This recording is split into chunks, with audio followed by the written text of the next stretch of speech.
Iglesia Bautista Misionera del Talar le invita a escuchar el siguiente mensaje que edificará su fe.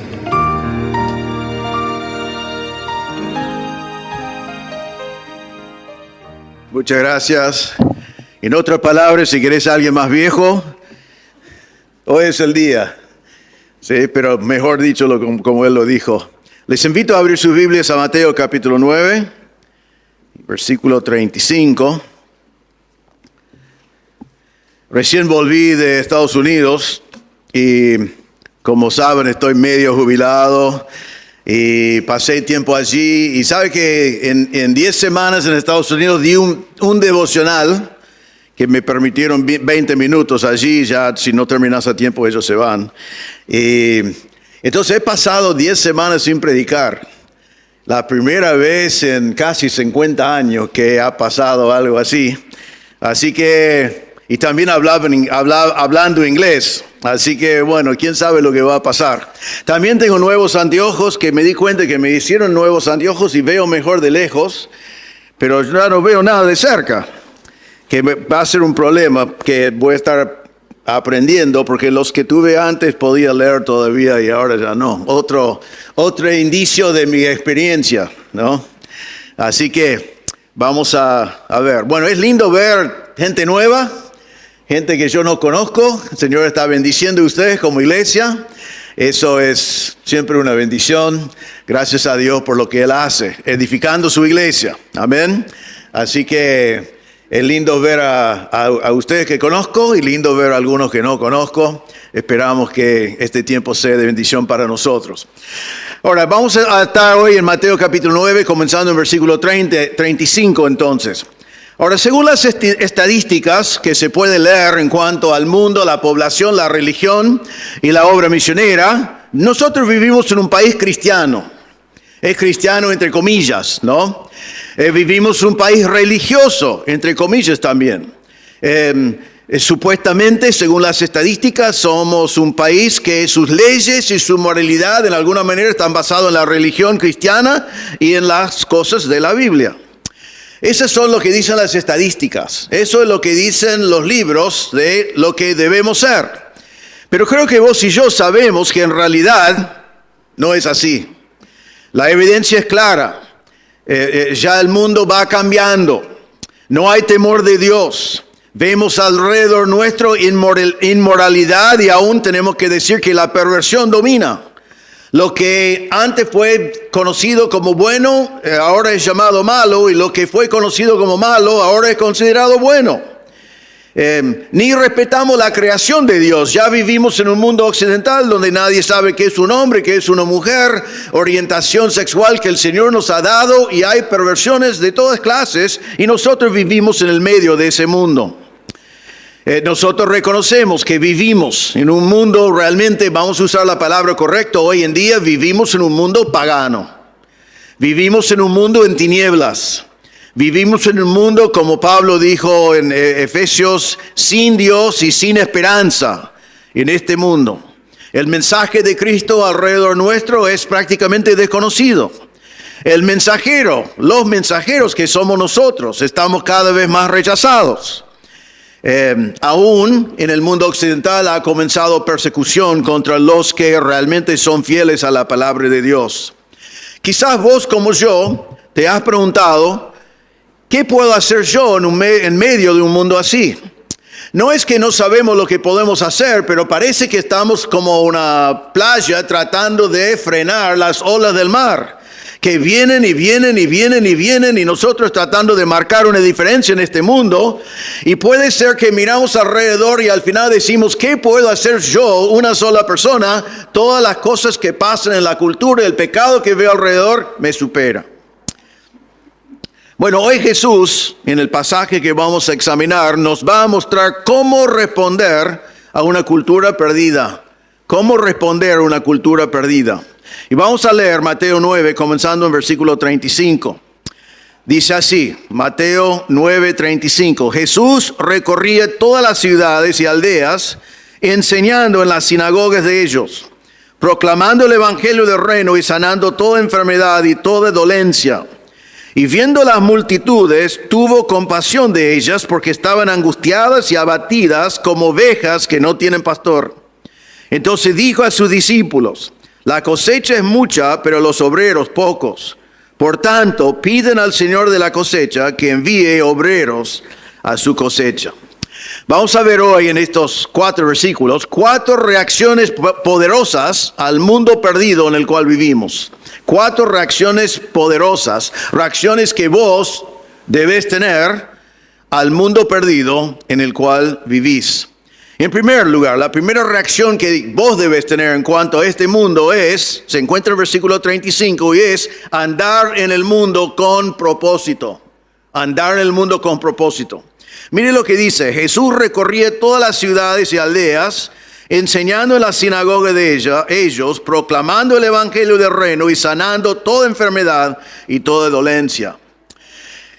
Quiero que observen que Jesús andaba en su ministerio acá en la tierra cuando Él estaba en un mundo tanto religioso como también pagano, los judíos perdidos por su religión ciega y los romanos perdidos por su paganismo dedicado a dioses que no existen. Y vemos que Jesús andaba en su mundo con propósito. Ahora es muy interesante la palabra con la cual comienza este versículo. Jesús recorría todas las ciudades y aldeas. Quizás está pensando, el pastor va a decir que Jesús corría de ciudad a ciudad y aldea a aldea con propósito. No tanto, no voy a decir eso tanto. Esperen conmigo a ver todo el punto.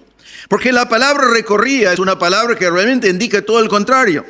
La palabra recorría es una palabra que significa deambular o caminar por, o según los diccionarios griegos, tiene la idea de un ciego que está buscando su camino. Ahora sabemos que Jesús no andaba como un ciego, pero la palabra Jesús recorría todas las ciudades y aldeas significa que el propósito no fue en los lugares donde Él andaba, donde Él corría. La palabra indica todo el contrario. Era más bien que su propósito, en vez de ser el lugar a donde iba, el propósito era en lo que Él hizo en los lugares donde Él fue. Dice acá que Él fue a todas las ciudades y todas las aldeas que estaban alrededor del mar de Galilea. Pero lo que quiero que observen es que no importaba el lugar, no importaba cuál ciudad era, no importaba cuál aldea era, no importaba cuál de las pequeñas poblaciones que había alrededor, su propósito no estaba envuelto en el lugar donde estaba, sino fue envuelto en lo que Él hacía en ese lugar. Nosotros sabemos que Mateo 28, comenzando en el versículo 18, tenemos la gran comisión, y la Reina Valera, por ejemplo, dice: id y haced discípulos. La Biblia, la traducción que nosotros usamos dice: vayan pues, que está mejor. La idea es yendo, o mientras que vayan, no tanto id o aún vayan pues, sino la idea es hacer discípulos. ¿En dónde? En el lugar donde vayas. No, el mandato no es id, aunque en español parece que es un mandato, no es un mandato en griego. Id no es el mandato es hacer discípulos. El id es simplemente yendo, así que debe ser un poco al revés en nuestra manera de pensar, hacer discípulos en todo lugar donde vayas. Y aquí encontramos exactamente lo mismo. Jesús estaba caminando, andando de lugar a lugar con propósito, pero el propósito no fue cada lugar, sino el propósito fue lo que hacía en cada uno de esos lugares.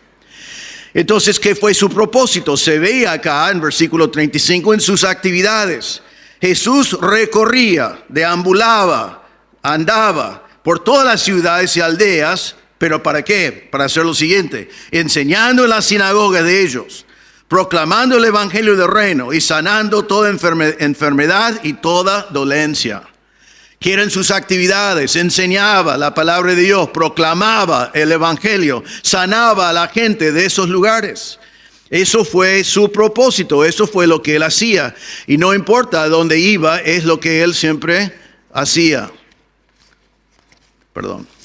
Entonces, ¿pero qué fue el mensaje que Él predicaba? Bueno, la palabra de Dios nos dice, y voy a quedarme casi siempre en Mateo acá, en Mateo 9:13 dice, dice, pero vayan y aprendan lo que significa misericordia, dice Jesús. Quiero Misericordia quiero y no sacrificio, porque no he venido a llamar a justos, sino a pecadores. Él predicaba que la religión no salva, que él no estaba buscando sacrificios, sino él estaba buscando pecadores transformados por la misericordia de Dios. En Mateo 17 dice, cuando vayan, prediquen diciendo, el reino de los cielos se ha acercado. Predicaba del reino. En Mateo 4:17 dice, desde entonces Jesús comenzó a predicar, arrepiéntanse porque el reino de los cielos se ha acercado. Y podemos ir a Juan, al versículo que más conocemos de toda la Biblia, saliendo de la misma boca de Jesús, cuando él dijo, porque de tal manera amó Dios al mundo que dio a su Hijo unigénito, para que todo aquel que en él cree no se pierda, sino que tenga vida eterna. ¿Qué es lo que Jesús hizo en la aldea? ¿Qué es lo que Jesús hizo en la población pequeña? ¿Qué es lo que hizo en la ciudad más grande? Todos los lugares donde él iba, donde él se encontraba, él predicaba, proclamaba el evangelio de Cristo. Entonces, eso fue su propósito. Su propósito no fue voy a ir a tal lugar o tal lugar a tal lugar. Normalmente en este pasaje eso no es el punto. El punto es que, Señor, Dios Padre, con el cual él siempre hablaba en cada lugar donde fue, cada ciudad donde pasaba, esa ciudad podía contar con algo. Él iba a predicarles el evangelio. Iba a enseñar la palabra, proclamar el evangelio. En el caso de Jesús, sanar también a los enfermos, porque él es Dios y podía hacer eso. Ahora, ¿qué es tu propósito en andar alrededor del Talar o en el barrio alrededor del Talar donde tú vives? Nosotros vivimos en distintos barrios, en distintas aldeas, puse acá, ¿no? En distintas aldeas, en distintos lugares, pero alrededor del Talar o en el Talar, ¿qué es tu propósito en andar? Probablemente no vas a dedicarte mañana, el lunes, a decir, Señor, quiero ir a tal y tal lugar y allí voy a ponerme en la calle y voy a predicar el evangelio. Y el martes voy a ir a otro lugar y voy a hacer lo mismo, porque no estamos llamados a eso, la mayor parte de nosotros, sino estamos llamados a el lunes. Probablemente vas a levantarte, vas a ir a trabajar, vas a volver a casa. En algún momento alguien de tu familia va a ir al almacén, o va a ir a la carnicería, o va a ir a la verdulería, o lo que fuera. Todos nosotros vamos a ir al trabajo, a la escuela, la estación de ferrocarril, la panadería, la cancha quizás, al médico. Todos nosotros el lunes vamos a ir a distintos lugares. El propósito de Dios en lo que está hablando acá no es necesariamente ese lugar a donde vas, sino es andar con propósito al lugar donde vas a estar mañana. Y si estás con un médico, busca la oportunidad de predicar el evangelio. Si estás en tu trabajo, compartir el evangelio con tus colaboradores, tus compañeros que necesiten de Cristo. Si estás en la escuela, compartir a Cristo con los que están en la escuela que necesiten escuchar el evangelio. Si estás con la carnicería, con el carnicero o el panadero o quien fuera, buscar la oportunidad, que probablemente vas al mismo panadero todas las semanas, vaya a conocerlo, presentarle quién eres, qué es lo que crees, predicarle el evangelio. El Señor quiere que aunque vos sos una sola persona en un mundo de pecado, vos tenés contactos con distintas personas y mañana vas a encontrarte con un montón de personas. Y el martes también, el miércoles también, el jueves también, el viernes también, el sábado también.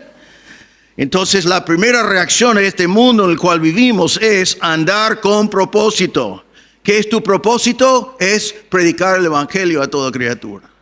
Es proclamar el evangelio, como dice que Jesús hizo acá, en todos los lugares donde tú vayas. No es el lugar, es todo lugar. Es la actividad. Proclamar el evangelio, predicar arrepentimiento. Hacer a la gente entender que están perdidos en sus pecados, que ellos se arrepienten de su pecado y pongan su fe en la obra completa de Cristo en la cruz. Ellos ya por allí saben algo de la religión, pero no conocen a Cristo. Saben algo de la religión, pero no conocen la gracia. Saben algo de la religión y por eso lo han rechazado, porque rechazaron una religión que no les puede salvar. Esto es lo que hizo Jesús. Él andaba con propósito. Esto es lo que hizo Jesús, esto es lo que mandó Jesús en la gran comisión. Id, o mejor dicho, yendo a ser discípulos a todas las naciones. Entonces tu primera reacción al mundo de pecado en el cual vivimos, el mundo de paganismo realmente hoy en día, es andar con propósito, compartiendo el evangelio con los que tú conoces. La segunda reacción que debemos tener viviendo en este mundo es mirar con compasión a las multitudes. Versículo 36 dice: y viendo las multitudes, tuvo compasión de ellas, porque estaban angustiadas y abatidas como ovejas que no tienen pastor. Quiero mirar en este versículo en dos partes. Quiero mirar en lo que Jesús vio y después quiero mirar en la compasión que Jesús tenía. Porque a veces nosotros nos falta esa compasión porque no miramos correctamente en las multitudes. Entonces dice acá, viendo las multitudes, y voy a saltar abajo, estaban angustiadas y abatidas como ovejas que no tienen pastor. Primero vemos que Jesús vio las multitudes. La palabra ver acá significa ver simplemente, pero también significa percibir, o fijarse, o prestar atención, o darte cuenta. Es una manera que podemos mirar una multitud así nomás de gente y decir, hay mucha gente. O podemos ir y mirar y observar a personas y ver cómo están portándose, cómo actúan, qué es su situación. Eso es lo que Jesús estaba haciendo. Él estaba con la multitud, pero estaba interesado en cada uno de ellos y estaba percibiendo su necesidad. Dice que él percibió que estaban angustiadas. Ellos nos dijeron, Señor, estamos angustiados. Seguramente habían fariseos allí siempre y otros religiosos que trataron de fingir que estaban bien. Pero él los vio como angustiadas. La palabra significa agotados o desalentados.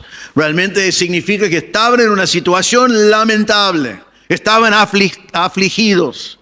Estaban cargados con los ritos religiosos que ellos habían sido enseñados. Estaban cargados con una religión que no incluía gracia que les podía salvar. Estaban cargados con un estándar que no podían lograr. Y la frustración y la inhabilidad de lograr lo que ellos querían lograr delante de Dios, porque era todo falso. Estaban sin esperanza. Dice que Jesús entonces los vio así angustiadas y los vio abatidas. Abatidas es una palabra fuerte que significa echados afuera con fuerza. Estaban echados afuera, dispersas, sin ancla, sin brújula. Estaban sin firmeza. No sabían qué pensar. Estaban perdidos. Y dice que estaban abatidas como ovejas sin pastor. Podemos hablar un poco de las ovejas. Sabemos que la oveja tiene que tener un pastor. Las ovejas están perdidos, no pueden ayudar a sí mismos, no pueden mantener a sí mismos. Necesitan la protección y cuidado de un pastor. Ahora, sabemos que muchos de los al cual Jesús estaba predicando aquí alrededor del mar de Galilea eran los judíos y sus pastores eran realmente lobos. Si miramos un versículo anterior solamente para agarrar una pequeña parte del contexto, dice, pero los fariseos decían, él echa fuera los demonios por el príncipe de los demonios. Los fariseos, que eran los líderes religiosos, que deben haber identificado a Jesús como el Mesías, que debe haber dirigido a la gente a su Mesías, ellos le acusaron de hacer la obra de Dios por el poder de Satanás. Esos fueron sus líderes espirituales. En Mateo 15:14 Jesús dijo, déjenlos, hablando de los mismos fariseos, y dijo, son ciegos, guías de ciegos. Y si un ciego guía a otro ciego, ambos caerán en el hoyo. Eso fue la lideranza espiritual que ellos tenían. Por eso estaban angustiadas y abatidas como ovejas que no tienen pastor, porque sus líderes espirituales eran ciegos y los estaban liderando mal. Y eso es una de las cosas más tremendas que pasaron en aquel entonces y también en nuestro día. Tanto de tus amigos y mis amigos, nuestros conocidos, parece que han rechazado a Cristo, no están interesados.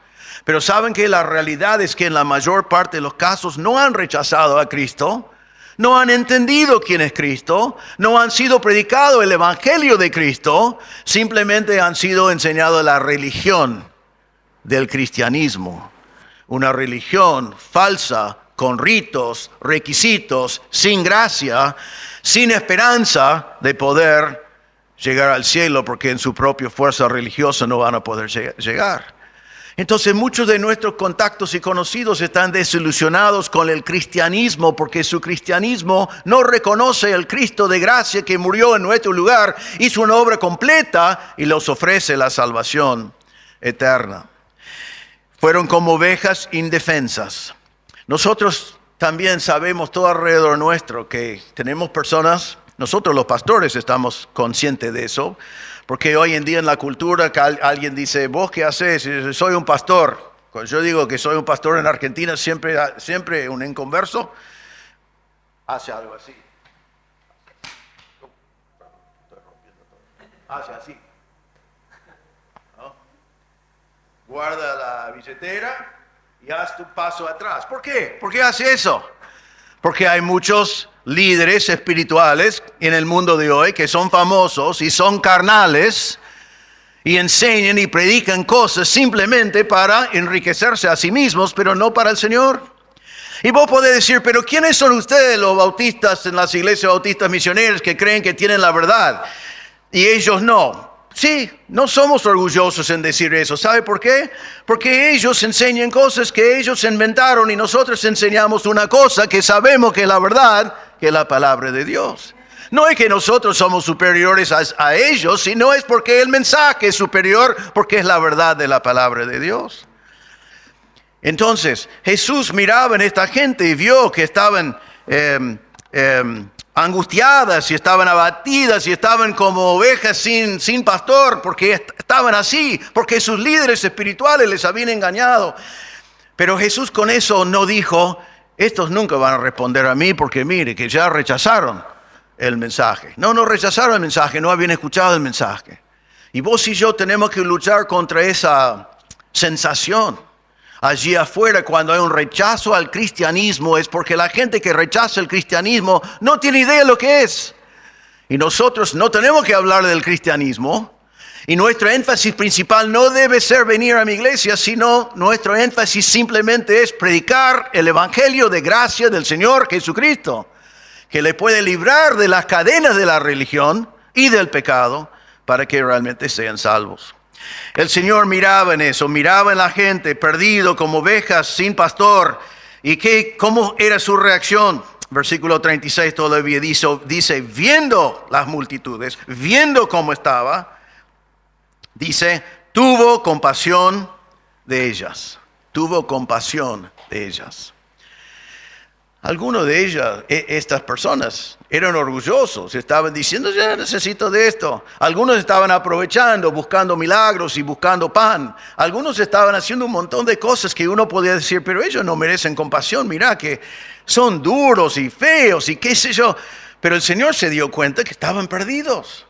Estaban como estaban por el pecado en su vida y de que no habían entendido el evangelio de Cristo. Y Jesús sintió compasión. Ahora yo te pregunto, y me he preguntado a mí mismo esto también, porque yo lucho con esto y probablemente ustedes también. ¿Qué te sientes cuando ves a los pecadores de la cultura en la cual vivimos pecando libremente y rechazando las cosas del Señor? ¿Te sentís indiferencia? Decís, bueno, pero son casi todos. ¿Dónde comienzo? ¿Qué hago? Entonces ya no quiero sentir cosas que me van a molestar, así que pongo una barrera de indiferencia. Quizás te sentís superado y tenés resignación y decís, bueno, voy a una iglesia, tenemos buena comunión, pero acá afuera no me meto porque no puedo hacer una diferencia yo. O quizás vos en vez de sentirte superado, te sentís superior y decís, mira este pecador, el Señor le va a agarrar a este. No me gustaría estar en sus zapatos, ¿no? Cuando viene el juicio, por allí estamos como el fariseo que dice, Señor, gracias a ti que no soy como aquel. Pero la reacción de Jesús no fue ni indiferencia, ni resignación, ni superioridad, sino su respuesta fue compasión. La palabra compasión viene de una palabra que indica las entrañas, significa que esta compasión vino de su corazón, vino de lo más intenso y adentro de su ser. Realmente le produjo dolor. Él vio a la gente perdido y le molestó, se movió a compasión, le impactaba adentro de tal manera que él no podía ser indiferente, no podía estar resignado, sino tenía que actuar. Y por eso actuó en predicar el Evangelio. Te pregunto en esta mañana, la segunda reacción de Jesús fue compasión. Te pregunto, si sientes compasión por los perdidos, ¿sentís compasión? Quizás evitase eso, porque es doloroso. Es doloroso. Entonces, quizás pones una barrera, endureces tu corazón porque no querés sentir ese dolor. O quizás estás demasiado ocupado y decís, pero yo cuando voy al panadero voy con un propósito. Quiero pan, ¿no? Voy a comprar el pan lo más rápido posible y me voy porque estoy ocupado, tengo muchas cosas para hacer. Si el panadero me pregunta qué tengo que hacer para ser salvo, le voy a decir, bueno, la semana que viene cuando compro pan te digo, porque estoy ocupado. O realmente tener compasión para los que necesitan de Cristo. Vemos de Jesús un ejemplo de mirar, ver, percibir una vez más nuestro mundo perdido y de pedir al Señor. Te animo a vos a pedir al Señor que te dé un corazón de compasión.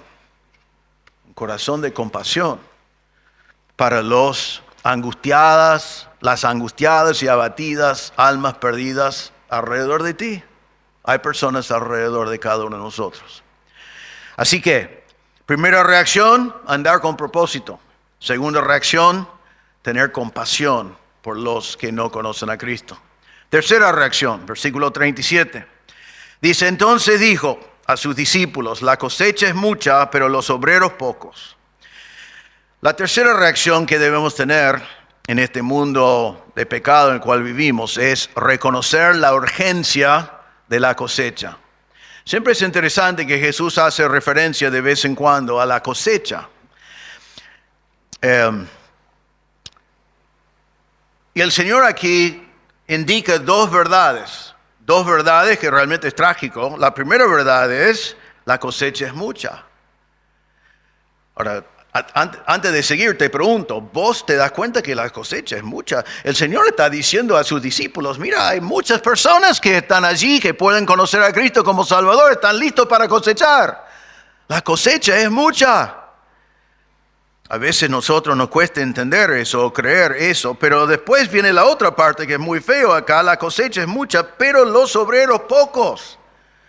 Dos verdades que vienen de Jesús que realmente es una tragedia. Ahora, junto con esa tragedia es lo que nosotros sabemos de este vocabulario de la cosecha. Cuando pensamos una cosecha, no importa lo que sea, qué fruto, qué verdura, lo que sea, el tiempo de la cosecha es breve. Cuando la planta, cuando la fruta, cuando lo que sea está listo para cosechar, hay que cosecharlo. Nosotros sabemos, porque acá en Argentina pasa de vez en cuando, que normalmente está en el norte, ¿no? Que vienen inundaciones en el tiempo de la cosecha. Nosotros estamos aquí en Buenos Aires y queremos un tomate. Y un tomate que debe salir, ¿cuánto debe salir hoy en día, no? Que debe salir 1,000 pesos. Pero cuando viene la cosecha no pueden meter los camiones en los campos porque hay inundaciones y después un tomate llega a ser 5,000 pesos. Estoy profetizando lo que viene la semana que viene, ¿no?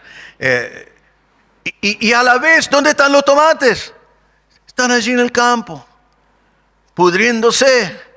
No sirve de nada, estaban hermosos, estaban grandes, estaban con gran sabor, pero no fueron cosechados en el momento indicado, entonces todo fue perdido y nosotros, con ganas de tener un buen tomate, era imposible hacerlo. Eso hemos vivido, eso pasa, no importa con qué frutos sea. En las guerras, a veces el daño más grande que hay en guerras en algunos países es que destruyen la cosecha o no hay oportunidad de cosechar y más gente muere de hambre de lo que mueren de la misma guerra. Eso ha pasado muchas veces en la historia. Yo viví en mi juventud en el estado de Iowa, en Estados Unidos, que es un lugar donde más producen choclo. Y yo era un pastor de jóvenes allí. Me di cuenta que en el otoño, cuando era el momento de cosechar el choclo, ya no tuve jóvenes. Todos los jóvenes desaparecieron, porque todos los jóvenes y todo ser humano que podía moverse estaba allí participando en la cosecha del choclo. Y duraba un par de semanas y ya todo volvió a la normalidad, pero eso fue la urgencia de todo el estado de Iowa, que era el tiempo de la cosecha de choclo y era necesario cosecharlo. Así que cuando el Señor acá dice, cuando habla de la cosecha, Él está hablando de algo urgente. La cosecha no puede esperar. Cuando llega el momento de la cosecha, es urgente. Jesús dijo en Juan 4:35, ¿no dicen ustedes todavía faltan 4 meses y después viene la siega? Pero yo les digo, alcen los ojos y ven los campos que ya están blancos para la siega. Entonces el Señor quiere que nosotros, viviendo en el mundo en el cual vivimos, reconocemos la urgencia de la cosecha. Y el Señor dice, alcen los ojos. ¿Saben que vivimos en un mundo de alrededor ya de 8,000 millones de personas? 8,000 millones de personas. Eso a veces nos viene mal porque, como dijimos antes, vos y yo podemos decir, ¿qué voy a hacer yo con 8,000 millones de personas? Bueno, vos no vas a ganar a 8,000 millones de personas. Quizás vos vas a ganar a 1, o 2, o 3, o 4, o 5, o quizás el Señor te bendice con 20, o 30, o 40 en tu vida. Es la multitud, pero dentro de esa multitud son personas como vos y yo que necesitan de Cristo. De esos 8,000 millones, hay millones y millones cegados por la falsa religión. Hay millones y millones aún alrededor nuestro cegados por la ciencia evolucionista que les hace pensar que somos animales, que somos accidentes, que vivimos y morimos y no hay nada después. Entonces, mientras tanto, hay que vivir para nosotros mismos porque es lo único que hay. Están cegados por esa supuesta ciencia y no se dan cuenta que tienen un creador, que tienen un propósito en la vida y que el Señor preparó para su vida eterna. Necesitan escucharlo. Están cegados por la búsqueda de placer, pensando, y quiero marcar esto que a veces vemos, especialmente entre la juventud, pero no solamente ellos, ese búsqueda total de placer. Trabajan en la semana quizás con el deseo de pasar todo el fin de semana haciendo barbaridades y viviendo el placer que ellos tanto quieren. ¿Saben lo que es eso? Es una manifestación de su desesperación porque creen que viven esta vida y no hay nada después y la vida no tiene propósito. El único propósito que tiene su vida es tratar de tener un poco de placer momentario. Y nosotros, en vez de juzgarlos o estar lejos de ellos o pensar que son no ganables, debemos ver ese deseo para placer como un grito de socorro. Porque están diciendo, no tengo por qué vivir. Ellos necesitan de Cristo. El Señor dice, alcen los ojos, miren a la cosecha. Está presente, está hoy, no es solamente mañana o en 4 meses, es hoy. Y yo te animo a ti a levantar tus ojos y mirar en tu cosecha, porque la cosecha de cada uno de nosotros es diferente. Tu cosecha es la persona que tú conoces. Es la persona con la cual tú vas a cruzar en el día de mañana. Tu cosecha es tu familia, que por allí ya no quieren que tú hables en un momento familiar. Ya saben lo que crees y no quieren escucharlo más, pero necesitan del mensaje de Cristo. Alguien ha dicho, es verdad, que el evangelio, que significa buenas nuevas, no es buenas nuevas si no llega a tiempo. Entonces el Señor dijo, alcen sus ojos, miren que ya está listo. En versículo 37 dice, la cosecha es mucha, pero hay pocos obreros. Quiero animarles y a propósito me preparé acá para no dar muchos detalles. Y no conozco tanto a su iglesia aquí como la iglesia de Don Torcuato. Pero ¿sabe qué? El Señor sigue salvando a personas. Personas que hace 1 año, 2 años, 3 años, 5 años eran parte de la cosecha y por allí la parte de la cosecha que nosotros hemos mirado a decir, no sé si Dios puede salvar a esa persona, ¿no? Personas que por allí nos mintieron, nos engañaron, hicieron cualquier cosa. Algunas personas aquí que yo voy a mencionar van a identificar, no importa eso, pero yo puedo pensar, por ejemplo, en un pastor en preparación que era un drogadicto. Yo me acuerdo que era un drogadicto porque estaba totalmente perdido. Yo me acuerdo porque venía con los ojos todos rojos. Me acuerdo porque me venía y me mentía y me decía cualquier cosa. Y me trató de engañar y buscaba ayuda, un montón de cosas ayudan para satisfacer sus deseos. Parecía un caso totalmente perdido. El caso, estoy pensando, tenía que ser disciplinado en nuestra iglesia. No fue disciplinado porque yo me olvidé un domingo a ponerlo en la agenda, en el temario, para votarlo. Y después digo, mira, me olvidé de esto. Así la próxima asamblea va a estar bajo disciplina. ¿Sabe qué? Se convirtió. Se convirtió. Muchos de ustedes saben de quién estoy hablando. Es una gran bendición. Está sirviendo al Señor. Quiere ser un pastor. Predica la palabra de Dios. El Señor le cambió. Pero era parte de la cosecha. Tú conoces a personas como él antes. No pierdes esperanza que él puede ser transformado en la misma manera. Yo estoy pensando en dos drogadictos más que ustedes no van a ubicar tan fácilmente como el primero, pero uno que venía por bastante tiempo a la iglesia de Don Torcuato y siempre había un problema de alcohol, problema de droga, problema de cualquier cosa, a tal punto que nos desesperamos nosotros, los líderes, en tratar con él. Pero después, sin dar muchos detalles, el Señor obró en su vida. Hoy en día es miembro de la iglesia, está casado, está sirviendo al Señor, está contento, viviendo para la gloria de Dios.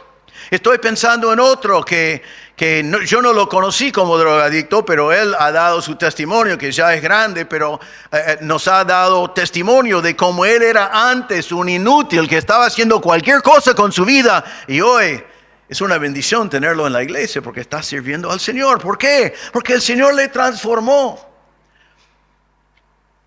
El Señor dice que la mies está, la cosecha está. Nosotros tenemos que ver la cosecha no como un muro imposible de penetrar, porque el Evangelio es poderoso para cambiar vidas, pero nosotros tenemos que reconocer que ese drogadicto puede ser nuestra cosecha. Yo puedo pensar, y muchos de ustedes saben, en Don Torcuato, en el último año y medio, hemos tenido una epidemia buena,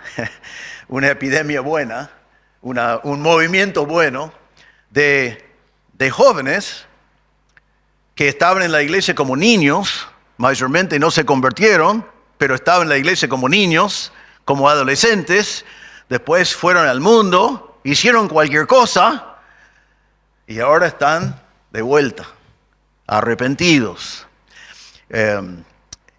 No sé, tenía que hacer el número alguna vez, pero el último año y medio, no sé cuántas veces fui al registro civil para participar de un casamiento de dos personas que habían estado viviendo juntos ya por mucho tiempo en su pecado, que se convirtieron, arreglaron cuenta con Dios y querían casarse para estar bien con el Señor. Caso tras caso, tras caso, tras caso, tras caso. ¿Por qué? Porque el Señor cambia vidas. Y quiero animarles así, porque a veces nosotros miramos en los campos y el Señor dice la cosecha es mucha, y nosotros miramos y decimos, no lo veo. ¿Dónde está la cosecha? Porque nosotros queremos encontrar a alguien allí en nuestra cosecha que dice, perdóname, vos vas a la iglesia, no me podés explicar cómo ser salvo porque yo estoy buscando a Cristo y quiero conocerlo. Probablemente eso no va a pasar. Si no, tu cosecha puede ser esos drogadictos, puede ser un religioso que cree que va al cielo por su propia justicia o lo que fuera. Todos ellos necesitan de Cristo como Salvador. Y nuestra reacción es reconocer que la cosecha es urgente y identificar cada uno de nosotros cuál es la cosecha, el campo que el Señor ha dado a cada uno de nosotros. Porque, hermanos, Dios sigue cambiando vidas, pero el problema no es que la cosecha no es mucha, el problema es que los obreros son pocos. Y cuando hablamos de eso, no estamos hablando solamente de pastores llamados al ministerio o misioneros que van, sino que cada uno de nosotros seamos un obrero trabajando en el campo donde el Señor nos ha puesto, predicando el Evangelio a las personas que necesitan de Cristo. Así que te pregunto, ¿cuál es tu campo? Quizás tu campo es tu trabajo, tu campo principal. Quizás tu campo es tu escuela, quizás tu campo es tu familia, quizás tu campo es tu equipo de fútbol. Tú tienes que identificar cuál es tu campo. Tienes que mirar en las personas alrededor tuyo y decir, allí está mi campo, allí está la cosecha. Y hacer lo que hizo Jesús y predicarles el Evangelio. Eso nos lleva a la cuarta reacción y la última que se encuentra en versículo 38. Dice así, por tanto, Piden al Señor de la cosecha que envíe obreros a su cosecha. La cuarta reacción que debemos tener a este mundo de pecado en el cual vivimos es pedir al Señor de la cosecha que envíe obreros. En este párrafo que hemos mirado en esta mañana, el primer mandato se encuentra en versículo 38. Todo el resto vemos lo que hacía Jesús para aplicarlo a nuestras vidas. Pero en versículo 38 por fin tenemos un mandato. El mandato es pidan. Es un mandato. ¿Sabe que en este caso el Señor te da un mandato de un pedido de oración? A veces oramos y terminamos la oración, Señor, que quiero que todo sea de acuerdo con tu voluntad. Bien, está correcto, bueno orar así. Si vos orás hoy, Señor de la mies, envíe obreros, no termines tu oración si fuera tu voluntad. Porque es su voluntad, ya te mandó a orarlo. Así que Dios nos manda orar que el Señor de la cosecha envía obreros a su cosecha. Es una oración mandado, impuesto, debemos hacerlo diariamente, orar al Señor de la cosecha que Él envíe obreros. Dice también aquí que estamos pidiendo al Señor de que Él envíe obreros a su cosecha. Acordate que la cosecha es del Señor, Él se va a encargar. Nosotros no tenemos que encargarnos, sino nosotros tenemos que orar, pedir que Él envíe obreros a su cosecha. Sabemos que el Señor obra en corazones. Sabemos la historia de Nehemías, que Nehemías vio que su mundo allí en Jerusalén estaba mal, que la gente no estaba haciendo lo que Dios quería. Y en Nehemías 1:11 él dijo, te ruego el Señor que tu oído esté atento ahora a la oración de tu siervo y a la oración de tus siervos que se deleiten en reverenciar tu nombre. Haz prosperar hoy a tu siervo y concédele favor delante de este hombre. Nehemías era el copero del rey y él necesitaba enfrentar al rey para la gloria de Dios. Y él dice al Señor, haz prosperar hoy a tu siervo, concédeme favor. Y después él habló con el rey. El Señor le utilizó, él estaba dispuesto. Isaías, al ver lo que Dios quería hacer con él, el Señor dijo, ¿a quién enviaré y quién irá por nosotros? Y él dijo, aquí estoy, envíame a mí. Isaías respondió, para la gloria de Dios. El apóstol Pablo, en el mismo día que fue salvo, dijo, ¿qué quiere que haga, Señor? Estoy dispuesto, estoy listo para hacerlo. Personas siguen respondiendo al Señor como siervos, pero vos y yo tenemos el mandato de orar al Señor de la mies, el Señor de la cosecha que envió obreros a su cosecha. Eso es un mandato. Así que, basado en el poder de Dios, te mando a orar esa oración. Ponelo en tu lista de oración. Oralo todos los días, que el Señor envíe obreros. Pero haciendo eso, quiero decirles que a veces no lo hacemos por lo que implica. Porque yo no puedo honestamente delante del Señor decir, Señor, envíe obreros a tu cosecha, pero olvídate de mí. Yo no estoy dispuesto a hacerlo. Sería realmente una oración falsa. El Señor nos manda a hacer esa oración, pero la implicación es que nosotros también nos ofrecemos a nosotros mismos. Señor, envía obreros a tu cosecha y estoy dispuesto yo. Había un hombre que me impactó mucho en mi juventud. He hablado de él, pero quizás escuchaste esta ilustración antes, porque más que una ilustración para mí es un hombre que observé por poco tiempo en mi vida, pero impactó mucho mi vida. Era un misionero que se llamaba Walter Cronemeyer. Yo lo conocí en campamentos donde yo trabajaba. A veces él fue el predicador misionero en los campamentos. Entonces pasé muchas semanas con él. Yo trabajando con los jóvenes, siendo un joven también, y él como el predicador, ya era anciano. Ya creo que era viejísimo, era más o menos mi edad ahora, tenía en aquel entonces. Pero él siempre contaba esta historia. Él había sido un misionero en África ya por muchos años cuando yo lo conocí. Pero él contó esta historia. Él vivía en Grand Rapids, que fue en aquel entonces el centro de carpintería, de muebles y todas esas cosas en Estados Unidos. Y él tenía una empresa. Era un comerciante de una empresa grande con mucho éxito. Ya tenía la vida bien, tenía su fábrica, tenía sus cosas, estaba re bien.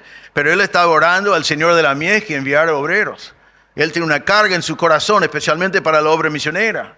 Entonces él estaba orando por cada joven de su iglesia, que el Señor enviaría a alguno de ellos a la obra misionera.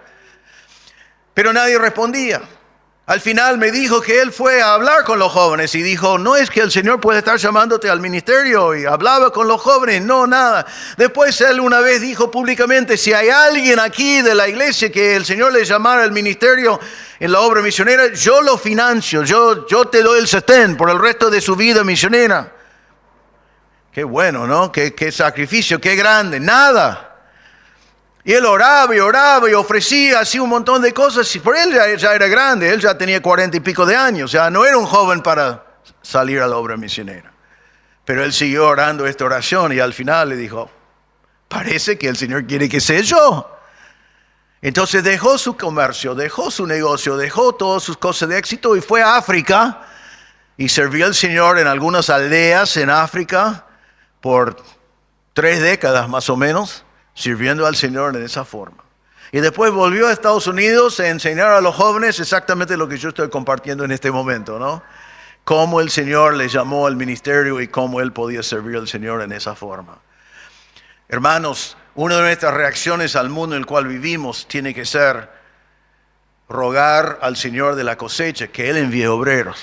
Pero con eso tenemos que ser sinceros y decir, Señor, voy a pedir que tú envíes obreros, pero heme aquí, envíame a mí. Yo estoy dispuesto. Si eres joven, podés dar tu vida entera. Si eres grande, quizás como mi amigo, significa dejar tu comercio, dejar tu seguridad, dejar tu trabajo. Quizás más difícil humanamente, pero no debe ser más difícil, porque si el Señor nos llama a algo, Él nos va a cuidar, Él nos va a sostener, Él va a proveer. Así que es implícito ofrecer a ti mismo. Es implícito también ofrecer a tus hijos y a tus nietos. Yo doy gracias a Dios que tanto mi esposa como yo tuvimos padres que cuando fuimos jóvenes nos dijeron y nos enseñaron, hagan con sus vidas lo que el Señor quiere. No entendí bien lo que significaba eso cuando yo era joven, porque cuando nosotros nos casamos y vinimos a Argentina hace 44 años atrás, estábamos haciendo lo que Dios quería y también fue una aventura, ¿no? O sea, fue todo lindo, ¿no? Pero dejamos los padres atrás. Y después comenzamos a tener nietos. Y nuestros padres no vieron a sus nietos, a veces por años. ¿Por qué? Estábamos acá en Argentina sirviendo al Señor. Mi papá murió el año pasado, a los 94 años, casi 95 años. Y, sin embargo, voy a decir así, en los últimos 44 años no tuvimos mucha comunión con mis padres. De vez en cuando sí, fue comunión muy dulce, muy lindo, son creyentes, aman al Señor. Pero siempre sabíamos que valió la pena, porque vamos a pasar toda la eternidad juntos. No vamos a estar en el cielo acá 1.000.000 de años de ahora diciendo qué macana, ¿no? Perdimos 44 años en la tierra de tener buena comunión. Era necesario hacer las cosas que glorifiquen a Dios. Mi papá fue un solista, cosa que no me pasó a mí. Y una de las cosas que pasó en su funeral es que él cantó en su propio funeral, ¿no? Tenían algunas grabaciones de él cantando. Y él cantaba una canción siempre, que no lo conozco en español, pero la idea de la canción es, todo valdrá la pena, todo va a tener valor cuando vemos a Jesús. Todos los sacrificios de esta tierra, todos los dolores que podemos pasar, todo lo que hacemos para la gloria de Él, vale la pena cuando vemos a Jesús. Con la primera mirada al rostro del Señor, todas las cosas del pasado quedan atrás. Todo vale la pena cuando vemos a Jesús. Mi papá cantó eso en su funeral. Y era su testimonio. Era la verdad. No es fácil a veces. Creo que es fácil para jóvenes abandonar o dejar a mamá y papá para ir a la obra misionera. Creo que no es tan difícil eso. Es más difícil para mamá y papá dar su bendición a sus hijos o a sus nietos, a ir a lugares quizás de peligro, quizás muy lejos, donde no se van a ver por años. Pero cuando oramos, Señor de la mies, envíe obreros, ¿por qué no puede ser tu hijo? ¿Por qué no puede ser tu nieto? Que el Señor puede llamar aún al ministerio y usar para su gloria. Así que la cuarta reacción que debemos tener a este mundo de pecado en el cual vivimos es pedir al Señor de la mies que Él envíe obreros. Y a la vez decir, estoy dispuesto ser la respuesta de oración. Y Señor, estoy dispuesto que también utilices a mis hijos y mis nietos. Entonces, vivimos en un mundo que, según las estadísticas, es cristiano, pero sabemos que no es. Vivimos en un mundo que, según las estadísticas, es religioso, pero sabemos que ya no es tanto así tampoco. Entonces la pregunta en esta mañana es, ¿cómo reaccionamos a este mundo perdido? ¿Con indiferencia? ¿Endureciendo el corazón porque es demasiado doloroso pensarlo? ¿O nos supera porque soy una sola persona? ¿Qué puedo hacer? ¿O juzgando a los que están en pecado como si yo fuera superior? Ninguna de esas reacciones son adecuados y ninguno de ellos fueron las reacciones de Jesús. Te animo y te pregunto si estás dispuesto a reaccionar como Jesús. Primero, andad diariamente con propósito. Podés mañana levantarte a la mañana y orar a la mañana y decir, Señor, hoy voy al trabajo, voy a la panadería, voy a la cancha. Señor, quiero compartir el evangelio con alguien en esos lugares. Quiero que me dé la oportunidad. Quizás mañana o quizás hoy comienzo una conversación que quizás en el trabajo es una conversación que durará varios años. Pero Señor, quiero hacer una diferencia y quiero impactar a estas personas que están perdidos en sus pecados con el evangelio de Cristo. Sé que el evangelio es poderoso. Entonces mañana salí a hacer lo que siempre haces, yendo a donde siempre vas, pero con el propósito de proclamar el evangelio. Pedid, en segundo lugar, pedid al Señor un corazón de compasión. Que tu compasión por los perdidos supera quizás el temor que tenés de hablar de Cristo, o quizás tu indiferencia pensando que no podés hacer mucho. Pedí al Señor que te dé tanta compasión, que te duela y que estés pensando en la gran necesidad de predicarles el evangelio. Número 3, identificar cuál es tu campo y reconocer que la cosecha es urgente. No es para mañana, es para hoy. Y tú tienes un campo. Tú tienes un campo que es exclusivamente el tuyo. Tu campo es diferente de lo que es tu pastor. Tu campo es diferente de lo que está otra persona. Tú conoces a personas que nadie más aquí conoce. Eso es el campo que el Señor te ha dado. Es urgente, está blanco, está listo para la cosecha. Pero tenés que ver la urgencia y predicar el evangelio. Y número 4, rogad al Señor de la mies. Rogad al Señor de la mies que Él envíe obreros, reconociendo que tú también tenés que ofrecer a tú mismo. Así que 4 reacciones hoy al mundo en el cual vivimos. Vivimos en un mundo difícil. Es un mundo que ya está rechazando la religión. Está buscando diversión. Está buscando una razón de por qué vivir, porque eso es lo que le falta. Nosotros tenemos la respuesta. Es el evangelio de Cristo.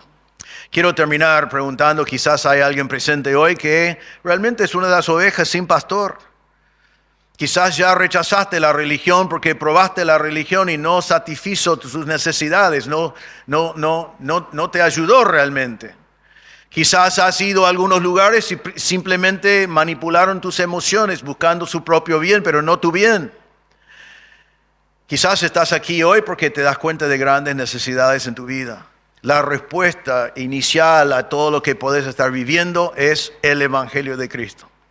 Jesús dijo, de tal manera amó Dios al mundo que dio a su Hijo unigénito para que todo aquel, eso incluye a ti, todo aquel que cree en Él no se pierda, sino que tenga vida eterna. Jesús vino para darte vida eterna. Jesús vino para perdonar tus pecados. No es una religión, es una persona. No es ritos que vos tenés que hacer. Vos no podés hacer nada. Jesús hizo todo. Él pagó la cuenta por todos tus pecados. En el mismo capítulo 3 de Juan, el último versículo dice así: el que cree en el Hijo tiene vida eterna, pero el que no obedece al Hijo no verá la vida, sino que la ira de Dios permanece sobre él. Si estás aquí en esta mañana y no conoces a Cristo como Salvador, tenés dos opciones. La Biblia es muy clara, hay dos opciones. Podés no creer, en ese caso dice que no verás la vida, no tendrás vida eterna, no pasarás la eternidad en el cielo con el Señor, sino que la ira de Dios permanece sobre ti. Esa ira de Dios es el infierno eterno, el juicio de Dios por tu pecado. Eso es una opción. Podés decir no voy a creer. Esas son las consecuencias. La ira de Dios y no tener la vida. Pero dice que hay otra opción. El que cree en el Hijo tiene vida eterna. Podés tener vida eterna, la promesa del cielo eterno en la presencia del Señor. Perdón de pecados, porque Cristo murió por todos tus pecados. Entonces, si estás aquí hoy y nunca confiaste en Cristo como tu Salvador, en este mismo momento tenés que decidir. Decir no al Señor y aceptar la ira de Dios que viene eternamente sobre ti, porque Dios es santo y Él juzga el pecado. Pero Dios también es amor y proveyó una manera que tú puedes tener vida, porque Él cargó tus pecados sobre Jesús en la cruz. Entonces tenés que elegir. Podés rechazar y vivir las consecuencias eternas, o podés poner tu fe en el Señor Jesucristo y Él te dará vida eterna hoy. Porque no depende de ritos, no depende de religión, no depende de lo que tú hagas, sino depende de que lo que Cristo hizo en la cruz fue suficiente. Él pagó la cuenta por tus pecados. Si estás aquí sin Cristo, ¿qué vas a decidir? Podés decidir ahora mismo a confiar en Cristo, recibir vida y vida eterna que Él quiere darte. Oremos. Señor, te damos gracias por tu palabra. Te damos gracias, Señor, que aunque vivimos en un mundo pagano, vivimos en un mundo que no te conoce en general, eso no es nada nuevo en la historia. Jesús vivió en un mundo romano de paganismo total, de idolatría, de personas que rechazaban a absolutamente todo. Sin embargo, el mensaje del Evangelio cambió el Imperio Romano al final. Jesús vivió en un mundo de religión, donde los judíos, que deben haber sido los que guiaban al pueblo religiosamente, simplemente estaban insistiendo en ritos que no fueron diseñados para ser cumplidos así, y que solamente esclavizaba a la gente bajo los ritos religiosos que ellos impusieron. Señor, nosotros vivimos un mundo muy similar en muchas maneras. Ayúdanos, Señor, a no ser indiferentes, a no endurecernos, a no ser superados por el hecho de que nosotros somos una sola persona y hay tantas necesidades allá afuera. Sino ayúdanos, Señor, en esta mañana a responder como Jesús respondió, andando cada día con propósito. En el lugar donde nos pongas el día de mañana, que estemos ya resueltos compartir el Evangelio en toda oportunidad que nos das. Ayúdanos, Señor, a bajar la barrera quizás de indiferencia y dejar que estemos conmovidos a misericordia, a compasión para los que están alrededor nuestro, que necesitan de Cristo. Compasión tan fuerte que nos obliga a llevarles el Evangelio. Ayúdanos, Señor, a reconocer que tú nos has dado a cada uno de nosotros un campo de cosecha que es nuestro, y tú quieres que nosotros vemos la urgencia. Predicar el Evangelio a las personas que nosotros conocemos. Y ayúdanos, Señor, a ser obedientes al mandato que encontramos en este pasaje de pedirte a ti que envíes obreros. Y, Señor, que con esa oración que también estemos dispuestos a hacer nosotros mismos la respuesta a esa oración. Y, Señor, si hay alguien presente en esta mañana sin Cristo, pedimos que hoy podía tomar la única decisión que tiene sentido, que es confiar en Cristo como su Salvador. Darte gracias por haber pagado la cuenta por todos sus pecados, arrepentirse de su pecado y poner su fe en Cristo. Y recibir hoy perdón de pecado y la promesa segura de la vida eterna. Pedimos, Señor, que tu Espíritu aplique estas verdades a nuestros corazones En el nombre del Señor Jesús pedimos. Amén.